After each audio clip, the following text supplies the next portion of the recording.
Yeah, I'd first like to thank the Sugar Bowl committee, the great hosts they've been for us.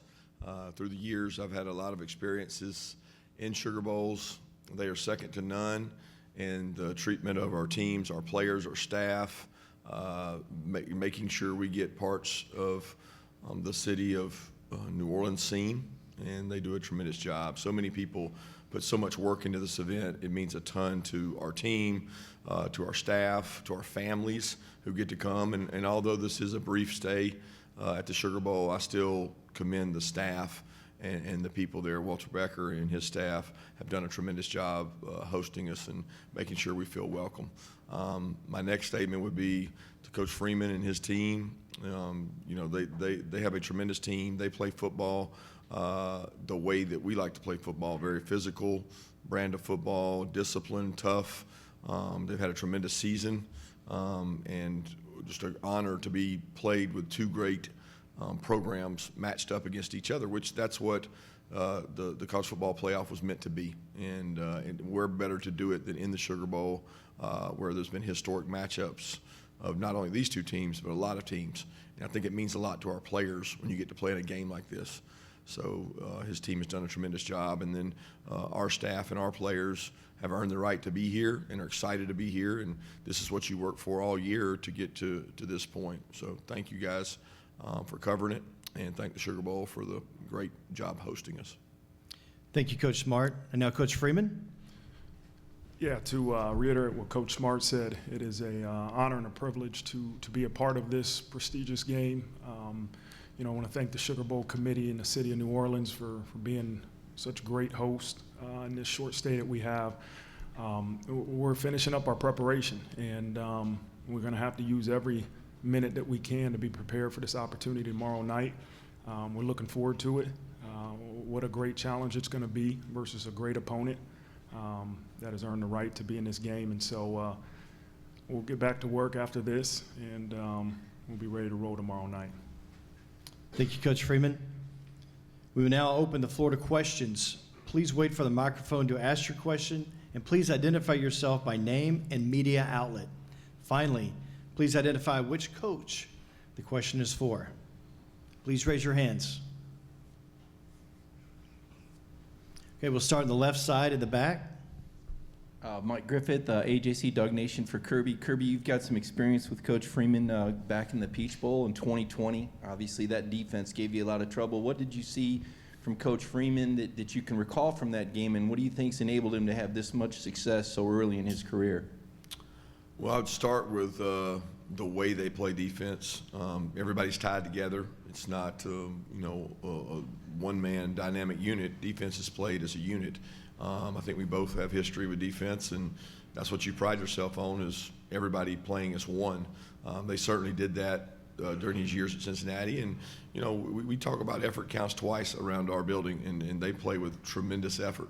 So, whether you're talented, five-star, size, speed, none of that matters if you don't play with effort. Well, that Cincinnati team and this Notre Dame team, and particularly the defenses, play with tremendous effort, and effort overcomes a lot of things. So it starts and ends with effort and toughness in all of football. And they do a tremendous job doing that. As far as his success, I think when you're a good coach and you work really hard, success will find you. And he's been a part of some really good programs, and he's been around other really good coaches that have allowed him to be successful just like I have. All right, we'll stay on the left side in the very back. Doug Lesmerises from Kings of the North for Marcus Freeman. Marcus, what have you thought of your two running back combo with Jeremiah Love and Jadarian Price this season, how that's worked, and where are they from sort of a health and freshness standpoint after a long grind of a season? Yeah, both of them are healthy. Jay Love was a little banged up last week after the USC game, but he's going to be as healthy as he can be for this opportunity tomorrow. It's something we've done in my 3 years as a head coach with Coach McCullough being our running backs coach, is that we prided ourselves on being able to rotate running backs and sell it in a way in recruiting and into your current players of this. We're going to get you enough film to get you prepared for the next level, but we're also going to make sure you're healthy. We don't want you to use every rep you have in your body in college. And so they buy into that. They've done a great job within the roles that have been determined for them. Aeneas Williams is another guy that's really stepped up as a freshman this year. And it's very similar to what you see Georgia does, right? They have multiple running backs that can hurt you in different ways. And I think as you continue to progress in college football, that's what you're going to have to see, because you can't, the days of playing just one running back, I don't think that's going to really happen in too many places for multiple reasons. We'll go to the right side in the very back. Joey Lamar from WSAV in Savannah. This question is for both coaches. With the current format of the college football playoffs, do you think it's advantageous to be in Notre Dame's situation where they had a game last week, or is it advantageous to be in Georgia's situation where you have a bye because you earned it to win the SEC championship, but you also have the 3 weeks off? Depends on who wins. Honestly, because I think it can be painted either way. There's positives and negatives about both. I don't, can't say I have a preference either way, because we have only been part of the system where you finish the conference championship and you play again either the 31st or 1st. So we haven't been in the format where you play. We thought obviously there was an opportunity that we were going to have to play a home football game or possibly a road football game, depending on the outcome of our conference championship game. So, it would have gone either way. We had a plan for either way. When you look at the calendar on either way, you can make positives and negatives. There's risk of injury. I think when you ask Marcus that question, he lost a very dominant player, and there's a risk of injury in that game. But there is a level of, concern when you have it tackled and gone live, and with the way college football is now with the portal and you lose players, you just can't afford to not have depth in practice like you really want to practice. So it's a challenge both ways. We studied all the NFL teams that have byes versus the wild card teams that get hot and continue to play. I think that's the closest thing you can find to it. Yeah, and for us, we knew when it was determined this was the 12 team playoff, what our journey would be like, and what our postseason opportunities would be. And so, I think you have to embrace your current circumstance. If I'm going to sit up here and say I wish I had somebody else's, you're making excuses for the circumstance you have. And so we embrace it. Again, we embraced week 13, which was the conference championship week, is our bye week. We had to have that mindset. We're going to use this as our bye week, and the conference champions are going to use the first round as their bye week. And so that's the mindset we've had. It was an amazing experience to host a home playoff game versus Indiana in the first round. I think that is, that was a great experience and for college football and our fans and our players. And now you get a chance to play in a great opportunity we have versus Georgia in the Sugar Bowl. So, we've embraced it, and we look at it as, hey, you have to embrace it as a challenge for your program. And the minute you don't, I think you open up doors for excuses, and that's not something we're going to do. All right, we'll stay on the left side along the aisle.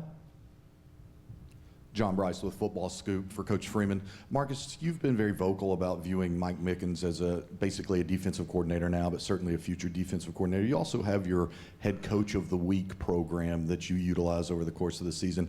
Why is it so important for you to empower your coaches in that regard, and where do you think that originates from? Well, it originated from when I was in college, and Coach Tressel did something similar where, each week we called it an opponent expert, an assistant coach was supposed to be the expert of your upcoming opponent. And I thought it was a great way as a player to hear somebody else's voice, to hear some of your assistant coaches in front of the entire team. And as a coach, it's a great way for me to empower our coaches and give them an opportunity to be in front of the whole team, which not everybody gets a chance to do. And it's been great, right? They embrace it. They really look forward to it, and I think our players enjoy it. As far as Mike Mickens, obviously we have a relationship that goes way back, even to high school, and the growth I've seen Coach Mickens make from Cincinnati to Notre Dame and to where he's at now has been tremendous. He's always been a great evaluator. I've said that from our time at Cincinnati when, he was the one that stood on the table for Sauce Gardner and some other guys. And then, the same thing at Notre Dame when he stands on the table for Benjamin Morrison and Leonard Moore and some of the guys that we have. So he's a great evaluator, but he's a great teacher. He develops the talent that he has in his room. And so I think he's ready to be a defense coordinator when he gets the right opportunity. But I'm not super excited to see him leaving our defensive coaching staff at any point soon. We'll go to the right side along the aisle in the back. Dominic Miranda, NBC Indianapolis. This is for Marcus. Coach, one of your mottos is choose hard for your program. From the elation of week 1 to the lowest of lows week 2 to 11 straight wins, all the injuries in between, primarily on defense. What would you say has allowed your team to get to this point, to have this opportunity on this stage? Choosing hard is a motto that we have in our program about the guys that choose to come to Notre Dame and play football there. And we don't try to hide it. We want them to embrace it, but also to model for life. Like, every day you wake up, you got to choose hard. And it's a reminder for myself as an individual, and it's a reminder for everybody in our program. There's valuable lessons. Obviously, I've said it over and over that the NIU game has taught us and taught me. But there's valuable lessons every week. And what we got to understand as a program is that you can't wait until you lose to have the urgency to fix the issues that you have and to improve with the urgency that you must improve with. And that's, to me, something that we continue to reiterate every week. We're chasing elevation. Like, how do we get better this week as we prepare for an opponent like Georgia? We still have to get better, right? Georgia's the opponent. Our challenge during the week is to still get better as a football program, and it's a never satisfied mindset. And so in order to get better and have that mindset, you got to choose hard. And that's something that you'll hear me say, you'll hear our players say, but what you say doesn't matter as much as what you do. We'll go to the left side. Journal-Constitution, Dawg Nation. For both coaches, for Coach Freeman, you were asked about Herschel Walker at one of your initial press conferences. I don't know if you had a chance to check that out, and if you could speak to Herschel and the standard that Georgia set in college football. And then Kirby, you've been around this for so long and faced Notre Dame in different capacities. What does Notre Dame football mean to you as a head football coach? Yeah, I was asked about that game in the press conference, and I wasn't aware of it at that time. Obviously, I was made aware that we lost to Georgia, and Herschel Walker was the running back. And listen, I grew up, you hold Herschel Walker on a pedestal that not many people are on. And I'm thankful that we don't have to play Herschel Walker tomorrow, but we got some other challenging running backs that we got to try to defend. And so, I have a lot of respect, obviously, for the past, the history, what this program has been about and in terms of the University of Georgia for many years in the history of college football that Georgia has a piece in. And so, again, looking forward to it. Yeah, I didn't remember that game much either, as I was 4 or 5 years old and was not living in the state. So people always assumed that I was, in Georgia pajamas watching that game and cheering for Herschel. I was over in Alabama watching different games at that time, but certainly have learned a lot about it in my lifetime growing up as a high school coach's son in Georgia. But Notre Dame is the era that I grew up in. Notre Dame was and has been the most dominant team across the span of a lot of years. Watching them play Miami, watching Rocket Ismail, like that was like my childhood, watching them play on TV and seeing them play games. I can just remember, the uniqueness of that. And then my first experience was strange because I was a GA at Florida State and we went to Notre Dame and played, and to see Touchdown Jesus and see all that, it was like really something that marked my young career, because it was like, wow, I got to go coach and go against Notre Dame at Notre Dame. And then obviously when I got the head coaching job at Georgia, we had the home and away, and that was a really neat event to go there and be able to coach in that stadium and be the head coach and coach in that stadium. It's just very unique for me. And then the great games that we had against them were really special. Both those games were extremely physical, fourth quarter battles, just two really good programs. It could have gone either game. I mean, the games could have gone either way. And then, you know, here we are now getting ready to play them, and Marcus has done such a great job to put them back on the map. We'll go to the right side front row. Hey, Marcus. You've played for a national championship as a player twice, and one of those times was in this city. And I wonder what you remember about the playing LSU in their backyard, and you had like 14 tackles that game. But walking back into the Dome, any flashbacks, just being in the city? What was that night like for you? Because your AD said you guys share an obsession about winning a national championship, and you were so close. Yeah. All right, a couple answers for those points you just made. Number one, what I remember most about that LSU game is it was the second year in a row that we lost a national championship. And that sticks with you a lot longer than however many tackles you made or the individual glory that people talk about. It's that we didn't achieve the team glory that we aspired to have. I remember I saw Jacob Hester yesterday. I remember him scoring a couple touchdowns on us. And I remember LSU had a heck of a defense, heck of a D-line. And, you know, I love the opportunity to come down here and be a part of the city of New Orleans. I think it's a great city. You know, we were back here in 2010 when I was a GA at Ohio State, and we played Arkansas. And we were able to win that game. And this is an amazing bowl game, a great city, and they do it right. And it's great to be a part of this experience. And so I don't even remember what the third part of the question was.